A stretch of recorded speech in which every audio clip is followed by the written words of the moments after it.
Bonsoir à tous, je suis très content d'être avec vous pour notre réunion en ligne. Merci beaucoup de vous être connectés, de continuer à nous regarder. J'en profite aussi pour que vous puissiez vous abonner à notre chaîne YouTube ainsi qu'à notre page Facebook et notre compte Instagram. Comme ça, vous pourrez continuer à voir nos messages et à recevoir toutes nos informations. Alors, sans plus tarder, dernièrement, je me disais parfois, on est un petit peu accaparé par toutes nos activités. On fait énormément d'activisme par nos travails, par l'école ou plein de choses comme ça. Et du coup, on a tendance à enfouir des sentiments, des paroles peut-être que l'on nous aurait dites, peut-être qui datent de certaines années, de certains mois ou des choses comme ça. On aurait enfoui toutes ces choses grâce à toutes nos activités. Mais quand ensuite vient le soir ou vient le week-end, ou j'ai envie de dire vient le confinement, comme maintenant, notre esprit est beaucoup plus libre. Et du coup, finalement, on ressasse un petit peu ces choses, toutes ces choses qu'on avait enfouies, tous ces sentiments, toutes ces paroles que l'on a reçues, elles refont surface et finalement, elles nous font mal. Et j'ai envie de te poser comme question, quelle va être ta réaction ?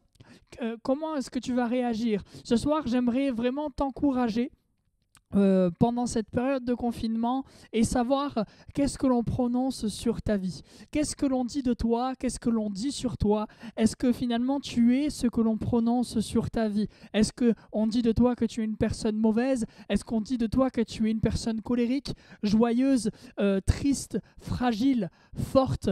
Peut-être qu'on dit de toi que tu es quelqu'un de pas spirituel ou alors de trop spirituel, que tu es quelqu'un suiveur ou alors que tu es un leader ou autre chose. Et la question vraiment c'est est-ce que tu te places en opposition avec ces choses ou est-ce que plutôt tu épouses ce que l'on prononce sur ta vie? Est-ce que finalement tu préfères suivre ce que les hommes prononcent sur ta vie ou alors tu préfères suivre ce que Dieu veut faire avec toi? Dans la Bible, on peut voir plusieurs personnages qui se sont retrouvés justement face à ces questions et du coup, certains ont choisi de suivre Dieu de suite, certains ont choisi de prendre un peu plus de temps et d'autres malheureusement finalement sont restés sur ces paroles qu'on avait prononcées sur leur vie. Ça me fait penser à Jacob.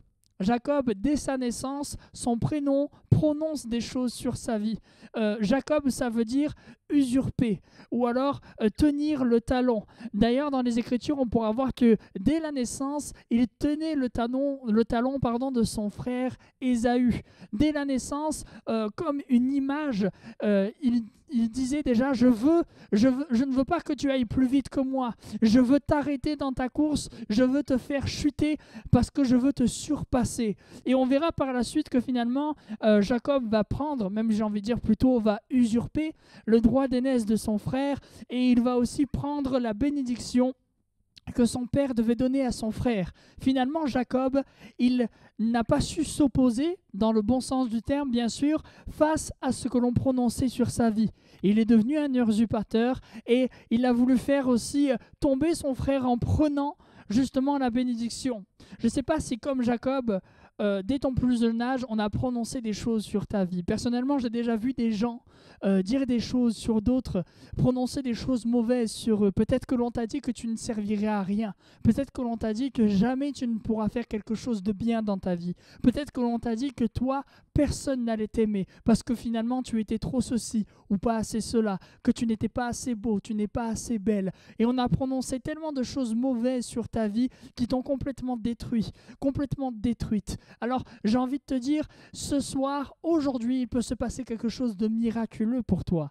Et j'ai même envie d'élargir un petit peu mon sujet. Peut-être toi qui nous regardes pour la première fois derrière ton écran, peut-être que toi aussi tu te dis, mais moi aussi, j'ai reçu des paroles qui m'ont détruit dans ma vie. Des paroles tellement blessantes. Moi aussi, on m'a dit que je ne ferais rien. Moi aussi, on m'a dit que personne ne m'aimerait. Moi aussi, on m'a dit que je finirais voleur, bandit, mécréant, misérable. Et finalement, est-ce qu'il n'y a pas plus que ça pour moi dans ma vie? Est-ce que finalement, il n'y a pas autre chose qui m'attend? J'ai envie de te dire oui.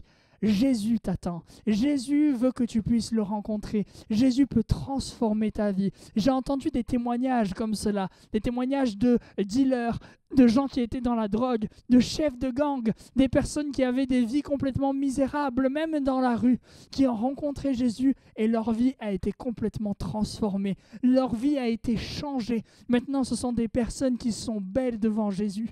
Et toi, tu peux vivre cela. Je t'invite dès maintenant à faire cette prière dans ton cœur, à demander que Jésus vienne laver tes péchés et que tu puisses lui dire, Seigneur, je te donne mon cœur, je te donne ma vie pour que tu puisses la changer. Je ne veux plus vivre ce que l'on a prononcé sur ma vie, mais je veux vivre ce que toi, tu veux faire avec moi.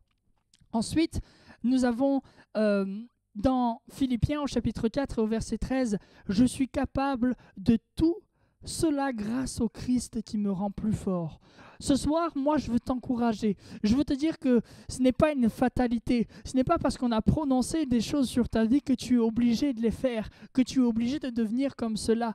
Jésus veut te rendre plus fort que toutes ces paroles qu'on a prononcées sur ta vie. Jésus veut te donner une nouvelle vie. Jésus veut te faire voir une autre facette de ta personnalité. Jésus veut te transformer au plus profond de toi-même. Et c'est avec l'aide de Dieu que tu pourras y arriver. Peut-être qu'actuellement, je te parle et tu te dis, mais je ne pourrai jamais y arriver. C'est vrai que seul, c'est impossible. C'est seulement avec l'aide de Dieu, avec l'aide de Jésus dans ta vie que tu pourras y arriver. Et Jésus peut te rendre plus fort. Ensuite, nous avons David. Alors David, c'est vrai qu'on ne sait pas trop ce que l'on a prononcé sur sa vie quand il habitait chez son père, mais on sait que quand on regarde son histoire, je vous invite à la lire dans 1 Samuel au chapitre 16, nous voyons qu'il est appelé le petit. Alors personnellement, je trouve que ce n'est pas un super surnom. Moi personnellement, j'aimerais pas qu'on m'appelle comme ça. Et salut le petit! Enfin, je trouve que c'est un peu rabaissant. Et je vous remets un petit peu le contexte de cette histoire. Nous avons Samuel, le prophète, qui reçoit une parole de Dieu et lui dit tu vas aller voir cet homme, le père de David, et c'est l'un de ses fils est le nouveau roi d'Israël. Alors, on a Samuel qui va donner un rendez-vous au père de David.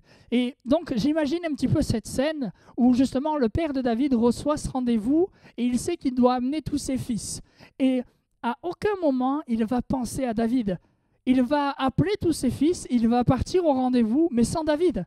Et à aucun moment, il va penser à lui. Comme si vous partiez avec vos enfants pour Disneyland et que vous en oubliez un. Et une fois sur place, vous ne pensez même pas à lui. Vous ne pensez même pas à cet enfant qui est resté à la maison. Cet enfant qui finalement est resté sur le côté. Et c'est exactement ce qui s'est passé avec David. Jusqu'au moment où Samuel voit 1, 2, 3 enfants qui passent et puis Dieu à chaque fois lui dit non, ce n'est pas lui que j'ai choisi. Et Samuel va dire mais est-ce que vraiment tous tes fils sont là? Et c'est que à ce moment-là que le père de David va dire ah oui, c'est vrai, il y a le petit là-bas qui s'occupe des brebis. Et peut-être que toi, c'est exactement ce que tu vis. Peut-être que toi, tu as un surnom aujourd'hui. Et peut-être que tu es cet enfant qui a un surnom, cet enfant qui est mal aimé. Peut-être que toi, aujourd'hui, tu es cette personne au travail qui a un surnom, qui peut-être est victime de discrimination, d'un rejet tellement fort des autres. Et personnellement, moi, j'ai connu des personnes qui étaient appelées par un surnom constamment. Et du coup, elles sont devenues ce surnom. J'ai connu un garçon qu'on appelait continuellement homosexuel. Alors bien sûr en plus vulgaire. Et constamment on l'appelait comme ça. Et puis finalement, il est devenu ce surnom. Et même plus loin, il veut changer de sexe maintenant. Les paroles que l'on prononce sur une personne, elles ont une puissance. Elles ont quelque chose de tellement fort. Alors, faites attention quand vous surnommez quelqu'un. Et puis, toi qui reçois ce surnom, tu n'es pas obligé de devenir ce surnom. Tu peux devenir quelqu'un d'autre. Ce n'est pas parce qu'on te surnomme que tu es cela aussi. Et puis, j'ai envie de te dire, ce soir, tu as la possibilité de changer tout cela. J'ai envie vraiment de t'encourager. J'ai envie de te dire, tu peux sortir de toutes ces choses. Parce que même si on le surnommait le petit, même s'il a été oublié, David est devenu le roi d'Israël. David est devenu le roi d'Israël, même si il aurait pu devenir simplement un bon berger. À la base, il était berger. Il aurait pu dire, je vais devenir meilleur dans ce que je sais faire. Non, Dieu l'a appelé à quelque chose de plus grand. Il est devenu roi, roi de tout un peuple, et pas n'importe quel peuple, le peuple de Dieu. Alors, oublié par son Père terrestre, mais honoré par son Père céleste. Ce soir, peut-être que tu as l'impression que personne ne s'occupe de toi. Personne ne veut s'attarder sur tes problèmes. Personne ne veut donner de l'attention pour toi. J'ai envie de te dire, Dieu ne t'a pas oublié. Dieu ne t'a pas oublié. Dans Jean 15, chapitre 16, dans Jean chapitre 15, verset 16, ce n'est pas vous qui m'avez choisi, mais moi, je vous ai choisi. Dieu t'a choisi. Dieu te choisit. Et aujourd'hui, tu peux faire des choses extraordinaires avec lui. Aujourd'hui, il veut te déposer des choses dans ton cœur. Il veut te qualifier. Il veut prononcer de nouvelles paroles sur ta vie. Il veut faire des choses que tu n'imagines même pas en ce moment même avec toi. Alors, il t'a choisi. Choisis-le toi aussi. Choisis plutôt d'écouter ses paroles. Quel personnage veux-tu être ? Qu'est-ce que l'on prononce sur ta vie? Est-ce que finalement, tu veux être comme Jacob et rentrer dans ce que l'on a prononcé sur ta vie, rentrer sur ce que les hommes ont prononcé sur toi et finalement finir comme on te l'avait déjà dit au début? Ou est-ce que finalement tu veux inverser la balance et faire comme David et suivre ce que Dieu veut te donner, suivre l'appel que Dieu t'a lancé? C'est à toi maintenant de choisir. Je t'invite à prier avec moi.